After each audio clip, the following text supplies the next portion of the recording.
My name is Coach Dunn, and I am the founder and CEO of MEN2BOYS Youth Mentorship Organization. We started our program in 2010, and we've been providing services in the Broward County, Florida area for the last 12 years.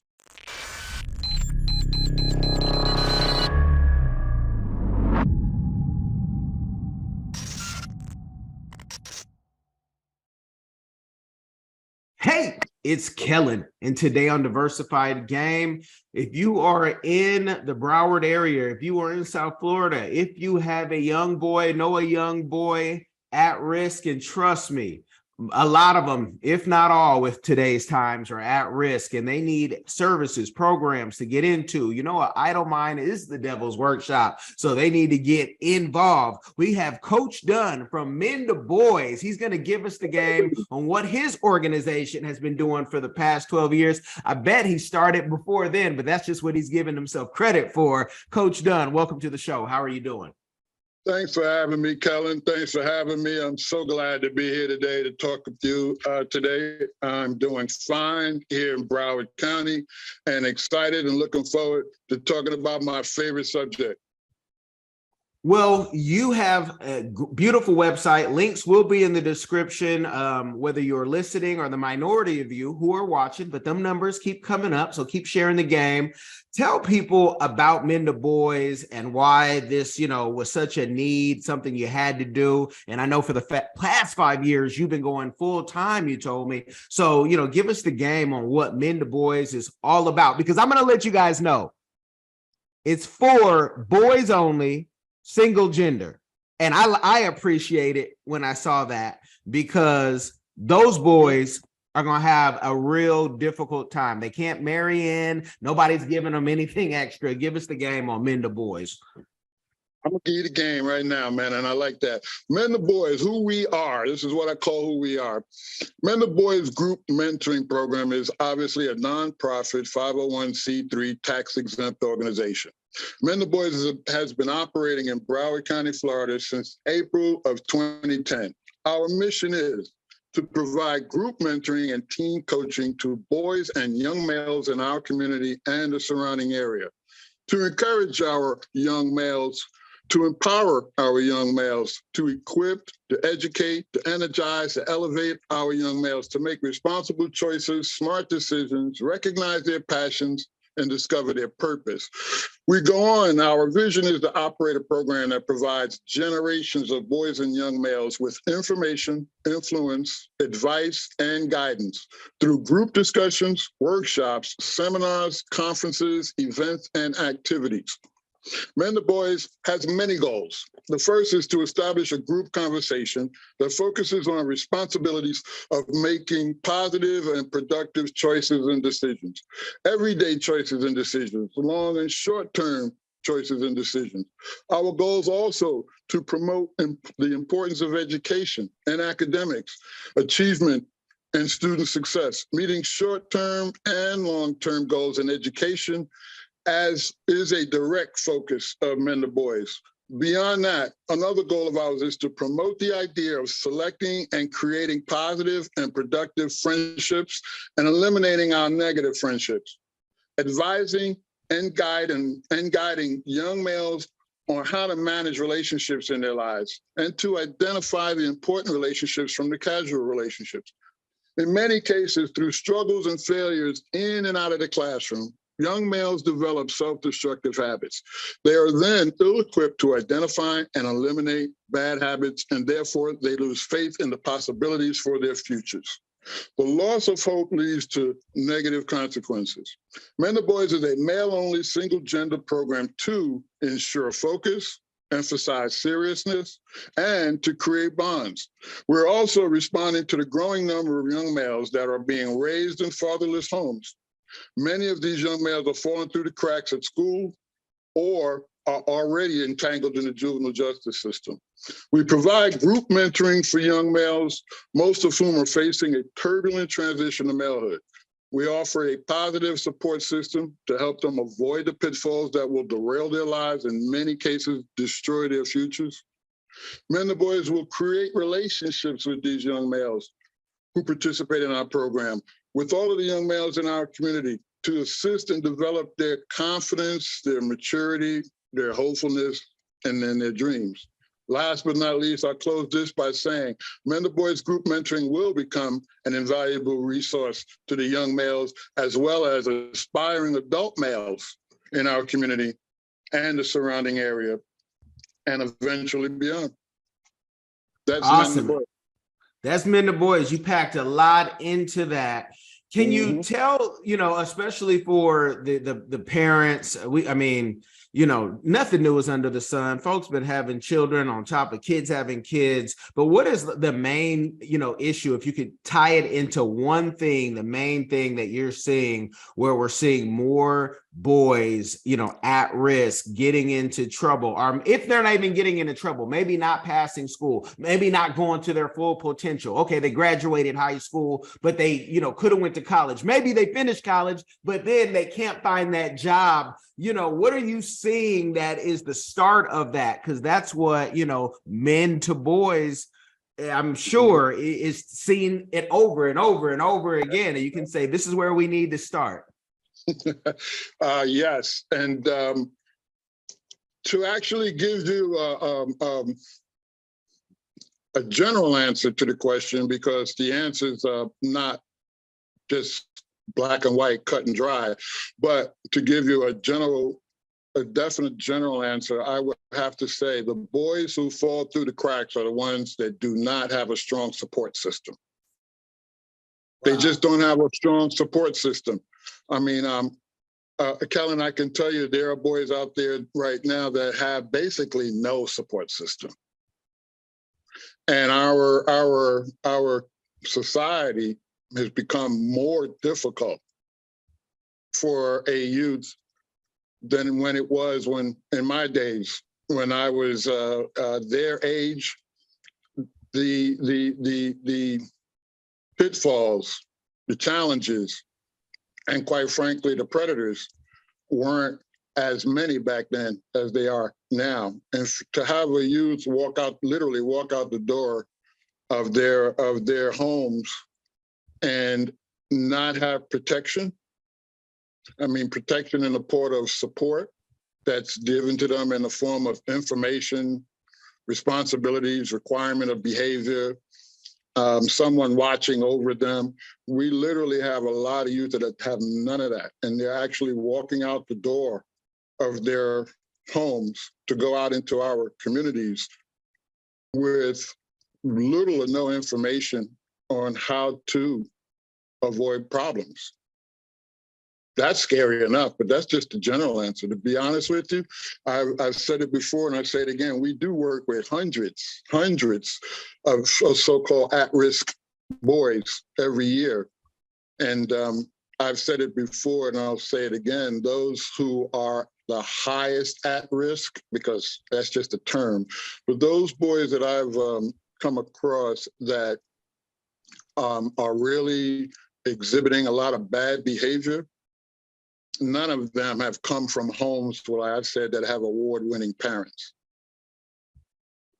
Well, let's talk about that, because right then you have somebody saying, well, personally, I blame the mother, and then that person will end up 3 years in jail to come out and do his comedy tour.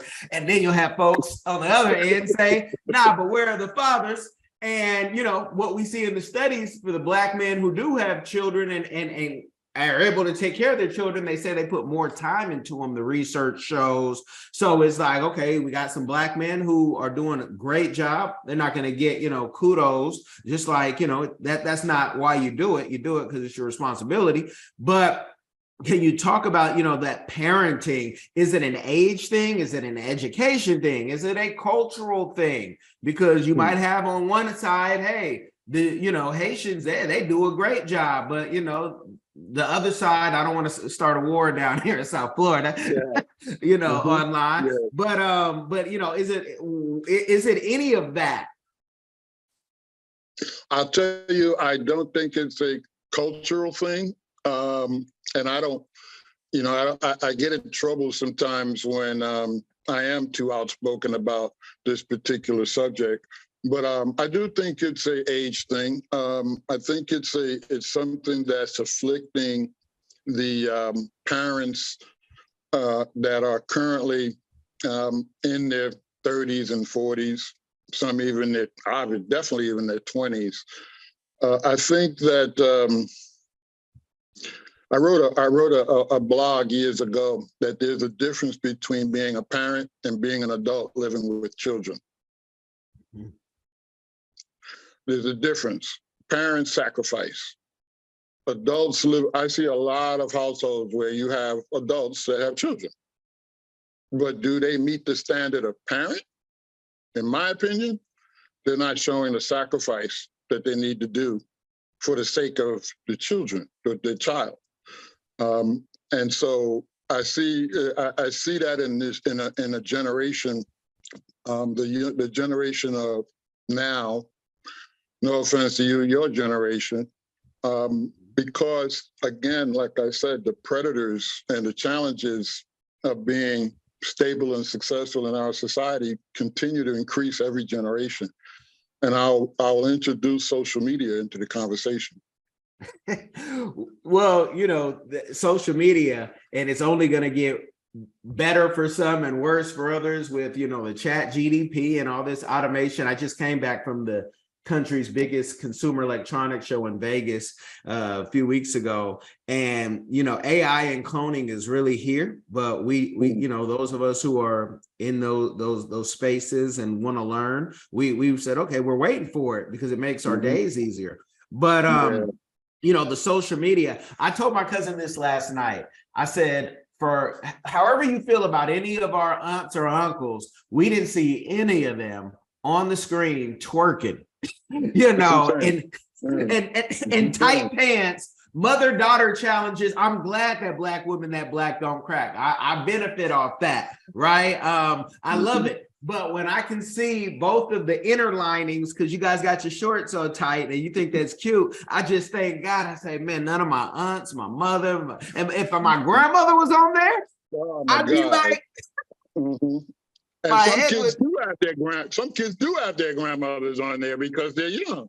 But yeah, I mean, and it's just too much information, too much information for these kids. But the reason I bring it up is because again, not to start a thing as far as social media and the generation of parents we deal with, because we deal with boys between the ages of 11 and 18. So more than likely their parents are going to be in the 30s or 40s. And so when I introduce social media into the conversation, it's a distraction for these parents, literally. I've seen parents that are literally just distracted from parenting because they're too preoccupied with social media. And again, these are not award-winning parents. These are not individuals that I would consider raising to the level of parenting. But at the end of the day, MEN2BOYS, when we created MEN2BOYS, one of the founding principles that we always held true to is that we felt we were providing protection. We're a protection organization for boys between the ages of 11 and 18 that need it, because all boys need protection from the bad choices and bad decisions that they can make outside your home, and the consequences that can come with that. And we see a lot of boys that are just totally unprotected.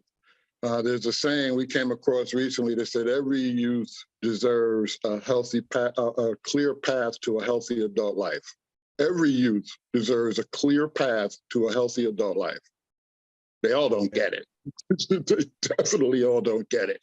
And so we try to, as one interviewer said to me, he said, you're like having your finger in the dam trying to prevent the water from coming out. But he also said to me, and I also said to him, because of our lack of resources, sometimes it feels like I got my finger in this dam, but the water is pouring in all the other holes. And so I need more money to plug up some of those holes. Well, let's talk about it. Since you brought up the money, I'm familiar, with the RFP, RFQs, the big organizations that have been around for 100 years and can pay their people, great salaries. They are first to even hear about the money sometimes, because the joke is, if you heard about it during the RFP process, you're too late. They've already decided, who they're going to give it to. They write these government contracts out for certain people, and that's why they are so, they're so specific on what they want. You had to be doing this for 200 years. Okay, hold on, but you can only tackle, this community over here. Can you talk about, because I'm sure your program is free for the boys that you serve.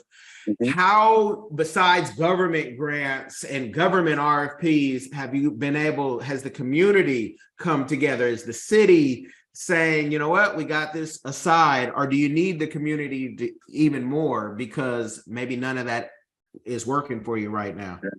Yeah, let me just back up, and don't let me forget to answer that specifically, but let me back up and share a little bit of history with Men2BOYS, because the answer to your question and the question that you're asking me is in regards, and the answer will reflect the knowledge I've learned as a nonprofit entrepreneur. I founded Men2BOYS 12 years ago, and when we started in 2011, it was at the end of a 25-year career that I had coaching youth basketball. I call it a career. It wasn't what I did for a living. I was in healthcare. I was a manager in healthcare, administrative healthcare, and that was my career. I was a trainer, so I was always a communicator and someone who spoke a lot. But during that time, I also had a passion of working in youth sports. And I sharpened my passion in coaching youth basketball, travel basketball, high school, middle school. And I still teach the game of basketball. But for 25 years, while I was working, that's what I was doing. But in 2010, I felt a calling.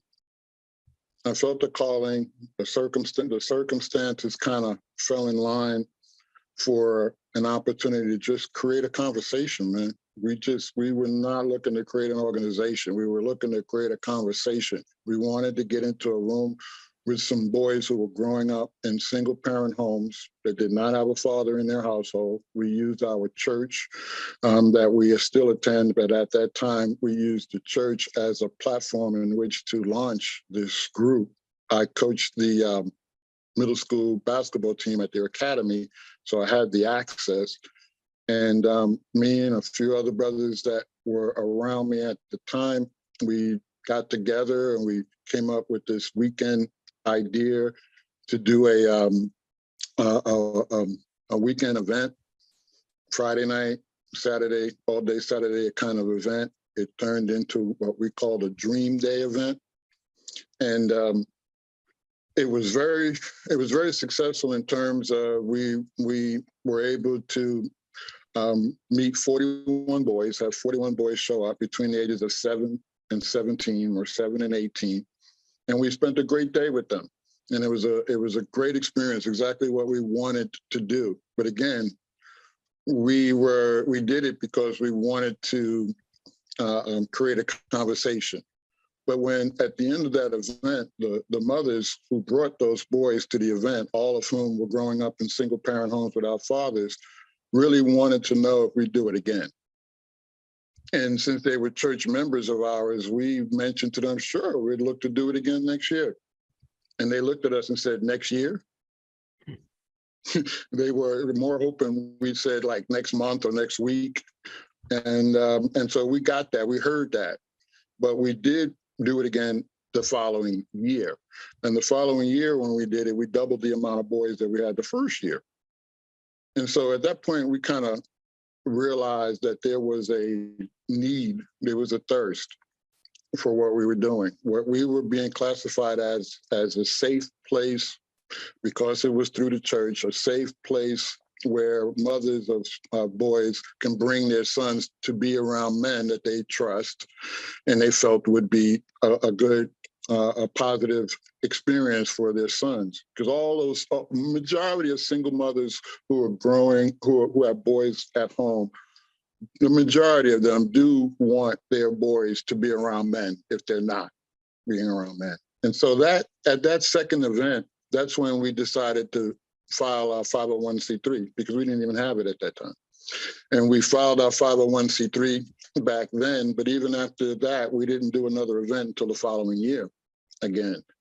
And then when we did it again that following year, that's when the message to us that maybe we should do it more frequently. So we started looking at doing it more frequently at around 2013, somewhere around there. But in 2014, the Department of Juvenile Justice here in Florida, the Florida Department of Juvenile Justice called us.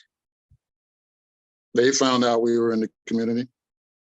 Our church and their building wasn't too far away. I think we were doing an after-school program at a middle school, Margate Middle School. We had an opportunity to do an after-school program, our first middle school.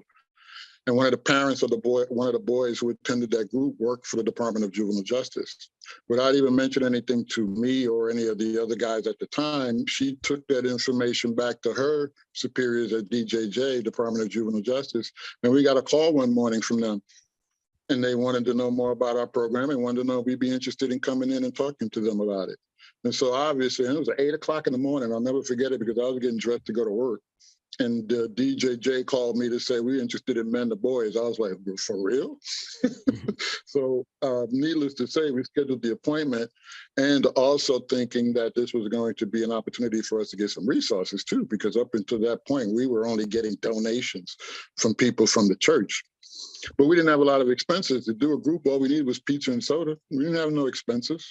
We didn't need to buy anything. But nevertheless, we went to that meeting expecting to be able to maybe now finally get some finances, some resource.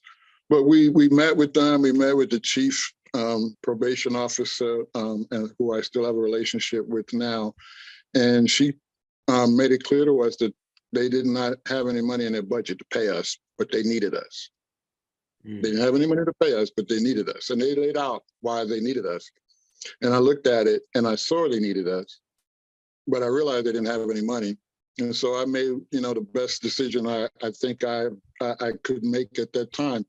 And I saw the credibility in partnering with them. I saw that, well, now I can say MEN2BOYS works for the Department of Juvenile Justice. And that adds value. And so I told her, I said, no problem, let's do it. And she even told me too, she said, and it does have value. And anytime I see an opportunity for you to get funding, I will definitely step up and help you with that. And so from there, we started doing groups.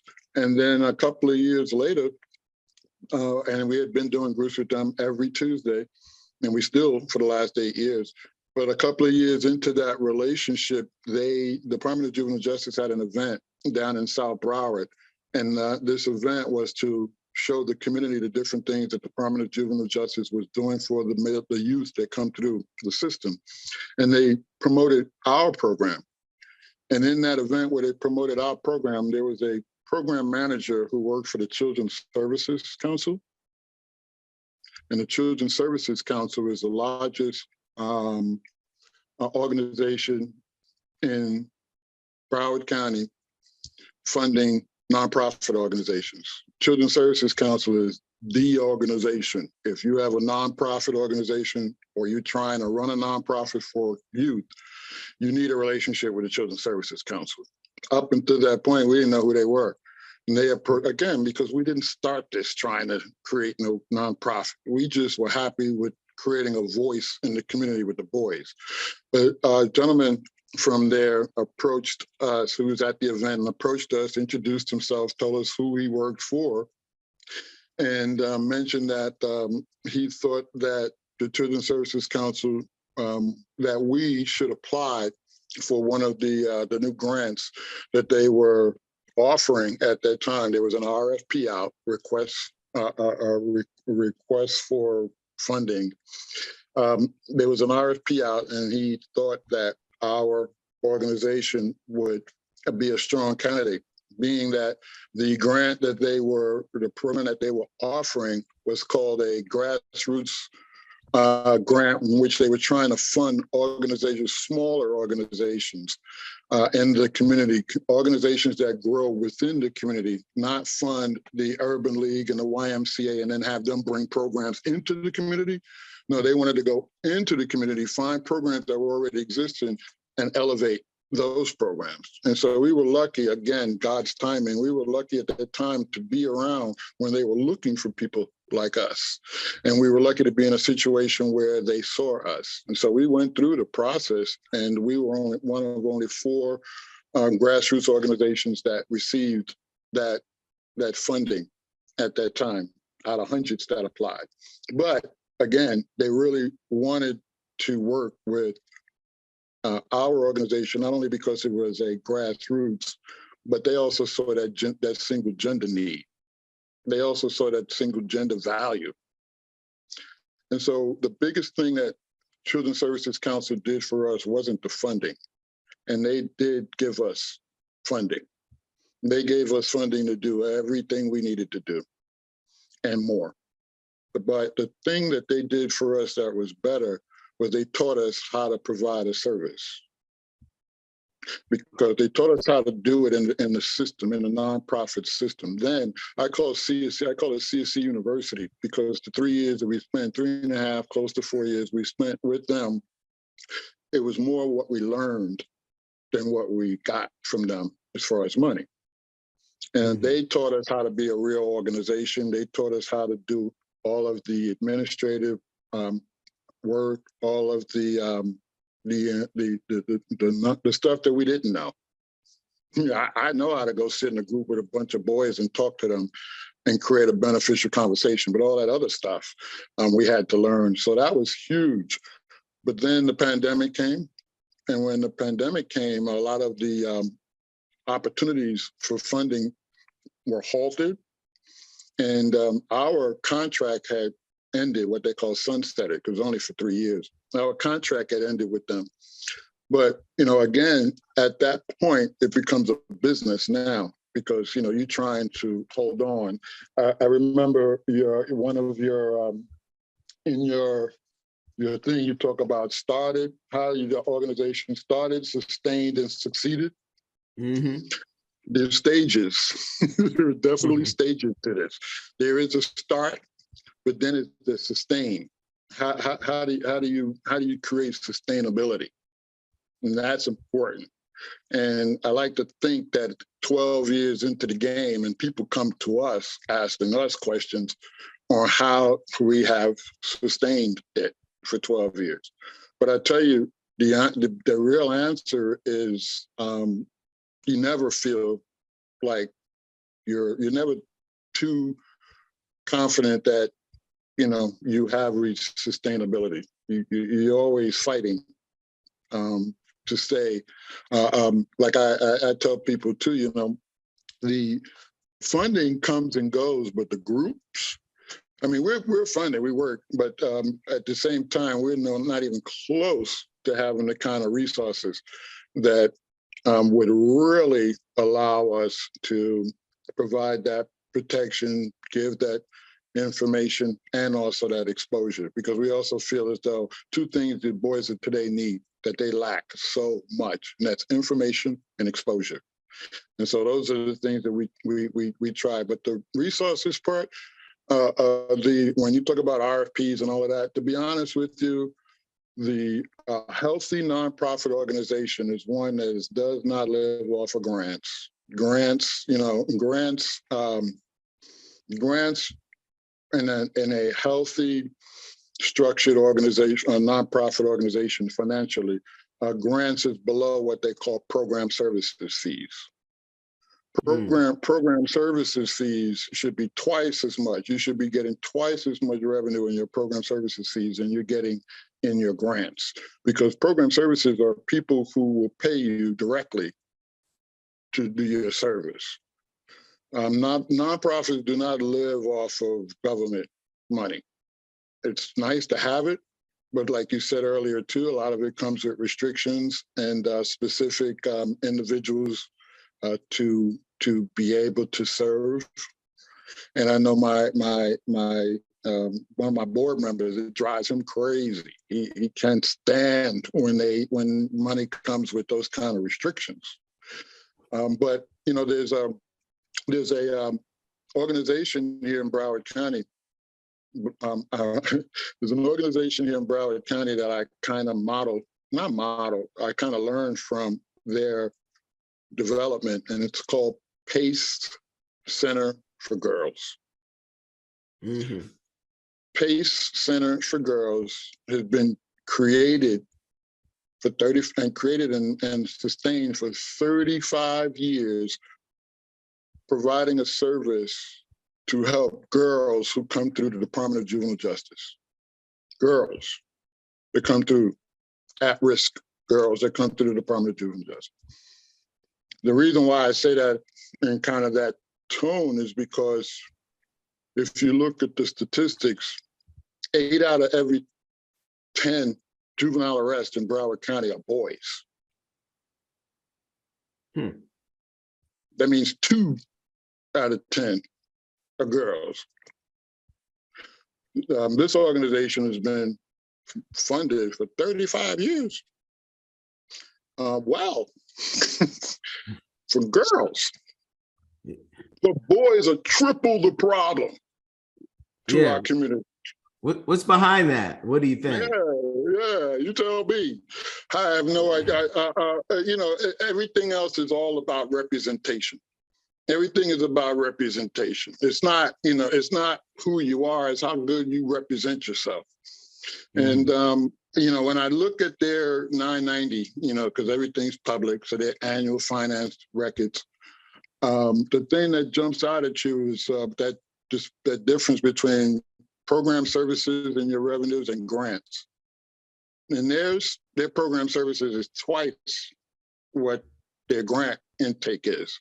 And what program services is for us, for instance, we have grants. We have a grant with the Broward County Law Enforcement Trust Fund, Broward County Sheriff's Department. Broward County Sheriff's Department has been giving us funding for about 4 or 5 years now.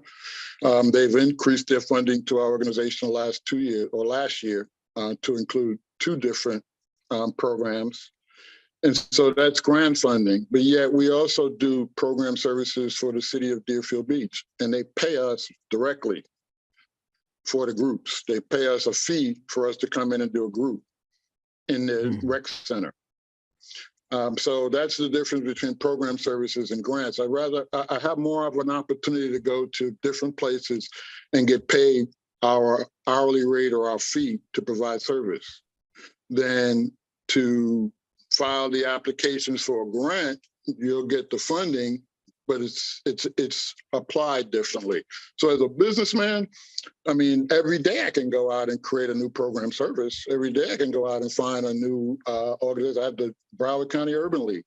Urban League is now one of the ones that we're talking to create. We already get referrals from them. I work in charter schools, a lot of the different charter schools, because charter schools have the autonomy to make decisions. And so charter schools, middle schools give us a call and they pay us hourly. Not a lot of these agencies value mentoring, though. You'd be surprised what they consider to be, I guess, what they'll tell you they think mentoring's worth or that they can afford, one or the other. But really, none of the grant agencies either value mentoring because of what they will tell you. I mean, like Broward County, the county, they'll pay you $20 an hour to do mentoring. Really? Really? That's what you think, you know, that's how valuable you think mentoring is, $20 an hour? Wow. You know, that's insulting. Well, I guess your mentor, your mentees then need to come from like war-torn countries or something, or where they find, you know, they're taking resources from another country and say, hey, everybody come over here and we'll give you something. That is interesting. But you know, what you're doing and that you did it for free. I mean, let's give you your flowers, the round of applause from doing it from the beginning, just for the love. And I ask all my guests this, and this whole interview, I knew it was going to be like this. So let's think about maybe even the future. But what is your community give back that you're doing, which you've already stated clearly, but for the future, what do you see and where do you see the organization going and growing? Yeah, definitely. And the vision, again, for the organization is to become a premier mentorship organization for boys and young males to develop, and also to receive resources. We know already that our programming and the services that we provide, the kind of relationships that we create, the kind of work that we do with the youth is needed all around. All around. I have relatives that live in various places in the country who are aware of what we've been doing here, and they confirm to us, yeah, this could work up here in Detroit, where my brother lives, and in Atlanta, where another friend of mine lives, in New York City, where I grew up and I was raised. And so we know that the opportunities to create this type of programming outside of Broward County exist. We know that. We are still focused on establishing ourselves here in Broward County, but the future for us is obviously going to be our own facility in which we can bring all of our programming into our facility under our own rules. When I talk about programming, we have been able over the last 12 years to develop our programming. Again, like I said, a lot of what we learned during our years as in Children's Services Council University was to be clear with your programming and your messaging. And it wasn't really difficult, again, to develop this type of programming because we saw that our boys really lacked a lot. And so exposure was important to us. And so we started as a conversation organization, but obviously we've extended beyond that. We provide a lot of different groups that are technology related. We have a robotics group that we do. We have a coding group that we do. We have athletic groups that we do as well too. We have photography groups that we do. We've been able to create partnerships here in Broward County. One of significance is an organization called Handy. And Handy is an organization that's been in the community for years, providing services for youths that are at risk. And they saw the value of bringing us in-house with them and providing services for the boys that they have in their organization. And they have a lot of resources, and so they allow us to use their resources, and so that's helpful. Even in the different places that we go, they allow us to use their resources. So it's important that for us in the future, we are able to have a place like Handy has of our own, and so we can continue to provide the programming that we do.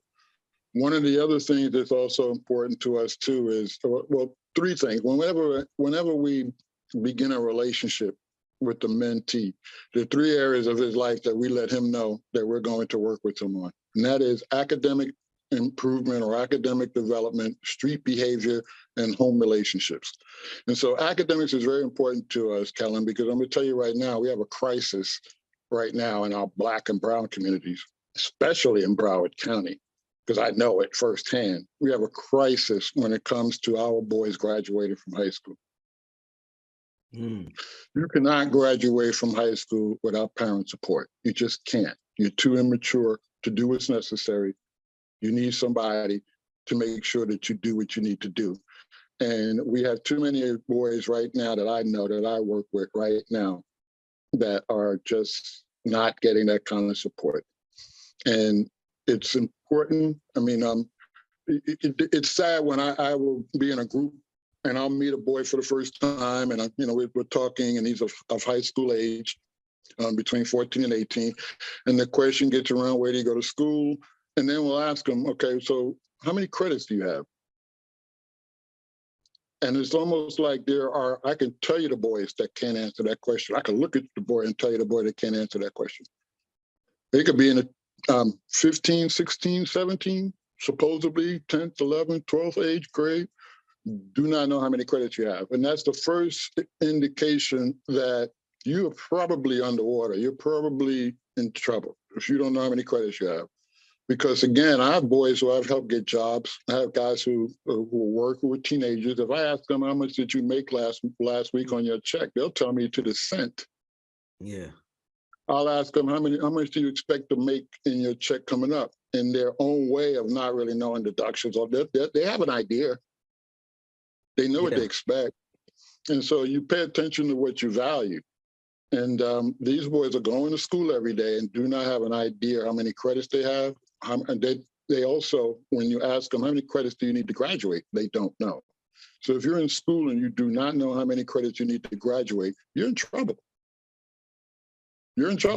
Do you have a curriculum for that? Like maybe it's a fun game or even a YouTube video, because again, ADHD is on the, it's been here. But so you have a curriculum so people can find out and find fun ways maybe to know what their credits were. But again, you say it goes back to the parents. So all the parents, and it's, it's not to beat up on you guys who know you need help, but if you do not help your kids, I'm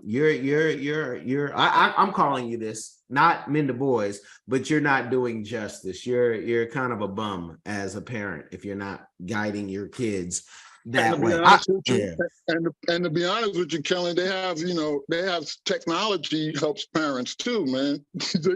they got a thing called Pinnacle, which is Broward County's report card for parents. Man, you can set up Pinnacle to have them send you your son's information. You don't even have to look it up. They'll automatically get it. I have academic updates for boys sent to me on my email weekly.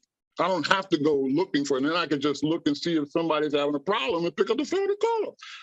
Parents could do the same thing as well too.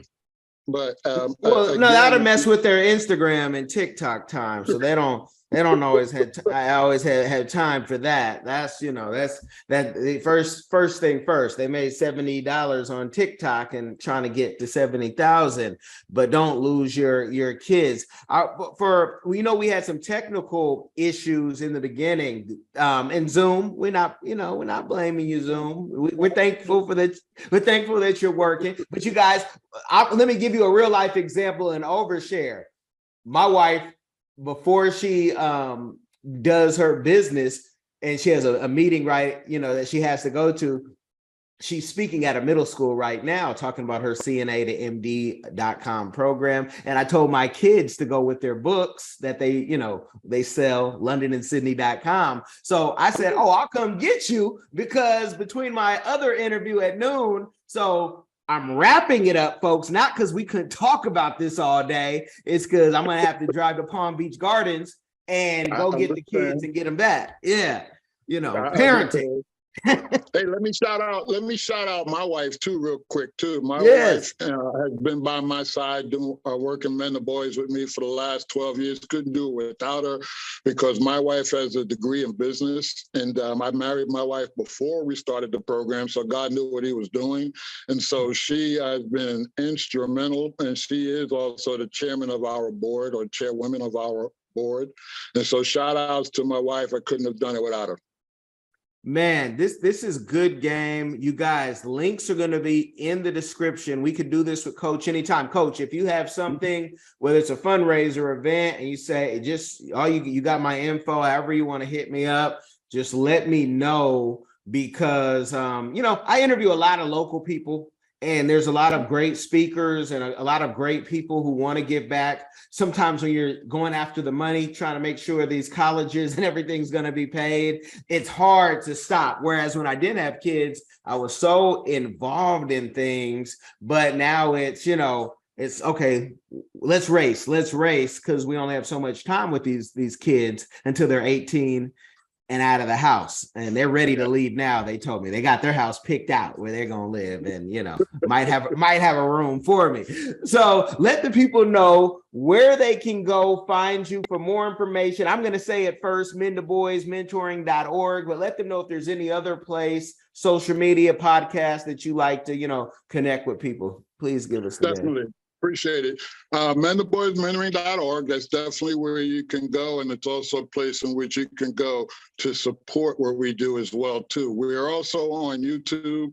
You can find us by using Men2Boys with the letter 2, with the number 2. You can find us on Facebook, Instagram. And so you can find us by using Men2Boys. But let me also say, too, Kelling, that our program has grown to the fact that we don't necessarily just deal with boys who are growing up in single-parent homes, because I had a father over the last couple of weeks. We've had about 3 fathers that have brought their sons to our program. And every one of them sits and listens to the group. And at the end, I remember having a father last night tell me, he said, I try to tell my son the same things that you guys are talking about, but y'all say it so much better because I can't say it that good. And so we can provide a service for fathers as well, too, to try to share some of the information with their guys that they might be struggling sharing. That's good. That's good game, because some men just, communication, depending on your house, what has been done to you, you might just be, that's not your thing. It takes a village. Right. That's not your thing. And trust me, this is a calling for me. When I get into a group, and I'm communicating with youth in a group, I'm in a zone, dude. That's something that for me it's a calling. So I know that not everybody can do it. Definitely. Well, you guys and ladies out there have been blessed by the game. Now it's your job to share it with somebody. It will change their life. Are you tired of the violence, tired of the injustice, police brutality, rampant discrimination, lack of gun control in this failed biased socioeconomic experiment called America? Or maybe you need a break from the relentless grind and want to regain control of your destiny, your wealth, your health, and your purpose. DiversifiedGame.com has the right course for you. Prepare for my first trip to Africa. Looking to reconnect with your roots, start a new business, or just a fresh start. Africa, aka the motherland, is waiting. Don't let the Chinese and the Mzungus have the fun and also take over the motherland. From Cairo to Mombasa, from Dakar to Cape Town, Africa has something for everyone, from business opportunities to the most amazing people, safety, leisure, and landscapes. The opportunities abound. It is time for the diaspora to reconnect with their roots. Time to reconnect with the birthplace of humanity. Africa is the last frontier. Get your head in the game and reclaim your legacy. The writing is on the wall. Babylon is falling. Give up the stress, grind, and violence inflicted on our people on this continent, and prepare for a journey of restoration enjoyed by connecting with the land of your ancestors. Check out our new course and kick off your adventure at diversifiedgame.com.